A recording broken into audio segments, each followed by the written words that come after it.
اعوذ باللہ من الشیطان الرجیم بسم اللہ الرحمن الرحیم۔ حق تعالیٰ کا بے انتہا فضل و کرم ہوا کہ اس نے ہمیں سرکار مدینہ صلی اللہ تعالیٰ علیہ وآلہ واصحابہ وسلم کی امت میں پیدا فرمایا اور ہمیں آپ کا امتی ہونے کا فخر عطا فرمایا۔ آج کا جو ہمارا عنوان ہے، جو موضوع ہے، وہ بہت ہی اہم ہے۔ موجودہ حالات کے تناظر میں یہ جو ہے موضوع رکھا گیا ہے، اور یہ جو موضوع ہے یہ عقیدے کے متعلق بھی ہے۔ آئیے اس بات کو اچھی طریقے سے سمجھنے کی کوشش کریں گے۔ آج کا جو ہمارا موضوع ہے وہ ہے حاضری کیا ہے، حاضری کی حقیقت کیا ہے، حاضری کس کو کہتے ہیں، اسلامی نقطہ نظر سے اس کا کیا شرعی حکم ہوگا۔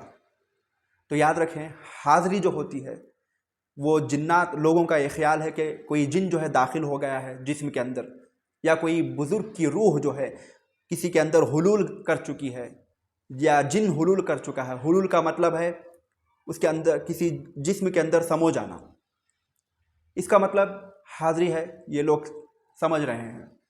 تو حاضری کا جو کانسیپٹ ہے وہ بالکل جو ہے غلط ہے۔ جو لوگ سمجھ رہے ہیں کہ کوئی جن حلول کر گیا ہے، کوئی جن جسم میں داخل ہو گیا ہے، یہ بالکل غلط ہے۔ کوئی بھی جن یا کوئی بھی روح کسی انسان کے جسم میں داخل نہیں ہو سکتی، کوئی بھی جن داخل نہیں ہو سکتا۔ بس جن کا کرتا کیا ہے، وہ بھی سرکس جنات جو شریر جنات ہوتے ہیں، وہ کرتے کیا ہیں، اپنا اثر چھوڑتے ہیں۔ اس کا اثر کا مطلب ہے کہ وہ یا جسم کو ان کے ٹچ کر دیتے ہیں، مس کر دیتے ہیں، تو اس کا اثر ہو جاتا ہے، اور ذہن کو جو ہے تخبط کر لیتے ہیں، حواس کو جو ہے قابو میں کر لیتے ہیں، جس سے جو ہے آدمی جو ہے غیر معمولی حرکات کرنا شروع کر دیتا ہے، غیر ضروری کام کرنا شروع کر دیتا ہے۔ تو جن کا جسم میں داخل ہونا یہ بالکل غلط ہے، یہ عقیدہ بالکل غلط ہے۔ تخبط کرنا الگ ہے اور داخل ہو جانا الگ چیز ہے۔ کوئی بھی جن داخل نہیں ہوتا، صرف حواس کو جو ہے وہ کنٹرول کر لیتا ہے۔ تو لوگ جو سمجھ رہے ہیں کہ جن داخل ہو گیا ہے یا کسی بزرگ کی روح جو ہے جسم میں داخل ہو گئی ہے، یہ بالکل غلط ہے۔ بزرگ کی روح تو دور کی بات، کوئی جن بھی جو ہے کسی انسان کے جسم میں داخل نہیں ہو سکتا، حلول نہیں کر سکتا۔ یہ اسلامی عقیدے کے بالکل خلاف ہے۔ تو جو لوگ سمجھ رہے ہیں کہ جن داخل ہو گیا ہے، یہ غلط بات ہے، اور ان کے پاس لوگ جاتے بھی ہیں، کئی لوگ جاتے ہیں۔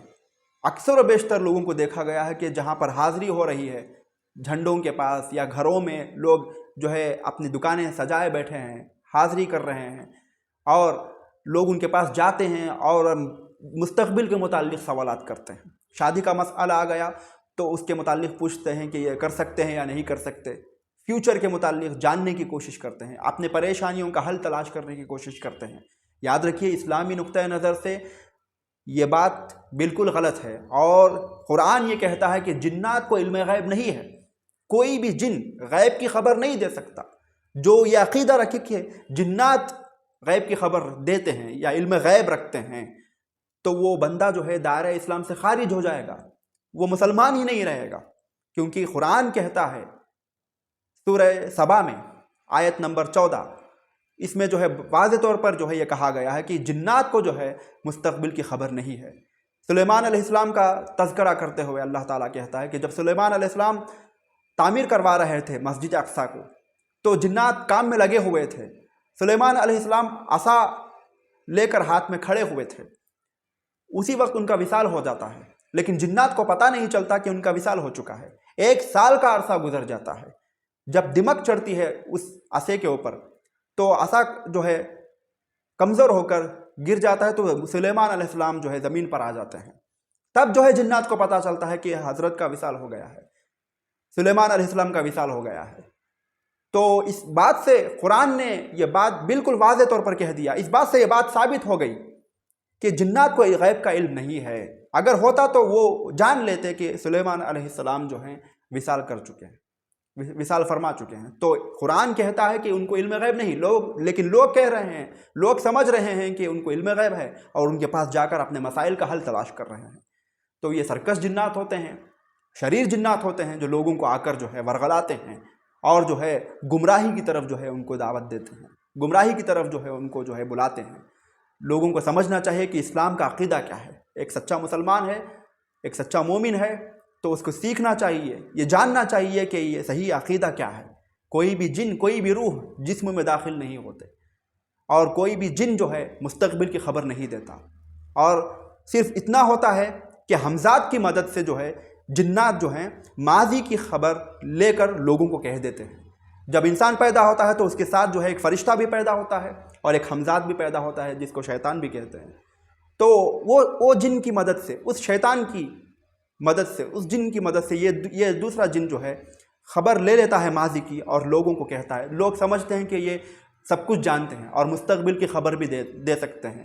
تو یاد رکھیے، مستقبل کی خبر جنات نہیں دے سکتے، ان کو علم غیب ہے ہی نہیں۔ اللہ کے عطا سے صرف انبیاء علیہم السلام کو جو ہے علم غیب ہوتا ہے، جنات کو جو ہے علم غیب نہیں ہے۔ اگر کوئی یہ نظریہ رکھے کہ ان کو علم غیب ہے تو وہ کافر ہو جائے گا، قرآنی عقیدے کے خلاف ہے۔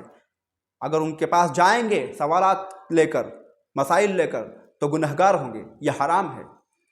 ان تمام باتوں سے، خرافات سے بچیں اور اپنے آخرت کو برباد ہونے سے بچائیں۔ یہ ضعیف الایمان لوگ ایسی حرکتیں کرتے ہیں۔ کمزور ایمان والوں کی حالت جو ہے ایسی ہوتی ہے کہ وہ ان کے پاس جاتے ہیں اور اپنے مسائل کا حل جو ہے تلاش کرتے ہیں۔ اور عاملین بھی جو ہوتے ہیں نا، جب کسی کے پاس اثرات ہو جاتے ہیں کسی کے اوپر اور وہ بیمار ہو جاتے ہیں، روحانی امراض کا شکار ہو جاتے ہیں، تو عاملین بھی جو ہے ان کا فائدہ اٹھاتے ہیں اور اتنے لاکھ چاہیے، اتنے ہزار چاہیے، لاکھوں کے پیسے جو ہے ان کے پاس وصولتے ہیں، اور کئی پیسے لے کر ان کو ڈرا کر دھمکا کر، اب نہیں آتی تو مر جاتی، اب علاج نہیں کرائیں گے تو مر جائیں گے، 70,000، 80,000، 1,00,000 روپے، 50,000، یہ تمام پیسے لے کر جو ہے لوگوں کو دھوکے میں رکھتے ہیں۔ اچھے عاملین بھی ہیں لیکن وہ لوگ ایسا نہیں کرتے، واقعی علاج کرنے والے بھی ہیں، لیکن ان ایک فراڈ عاملین سے بچیں جو پیسہ جو ہے ہڑپتے ہیں، جان کا ڈر بتا کر پیسہ ہڑپتے ہیں۔ سمجھنے کی کوشش کریں اور علم دین حاصل کریں اور سمجھیں حقیقت کیا ہے، اور جو ہے غلط بات کیا ہے، حقیقت کیا ہوتی ہے، اور ایک صحیح عقیدہ کیا ہے، غلط عقیدہ کیا ہے، یہ جانیں۔ طلب العلم فریضۃ علی کل مسلم، علم دین کا حاصل کرنا ہر مسلمان پر جو ہے یہ فرض ہے۔ فرض علوم کو سیکھیں، عقائد کو سیکھیں۔ اللہ تبارک و تعالی ہمیں سمجھنے کی توفیق عطا فرمائے۔ وآخر الدعوانا ان الحمد للہ رب العالمین۔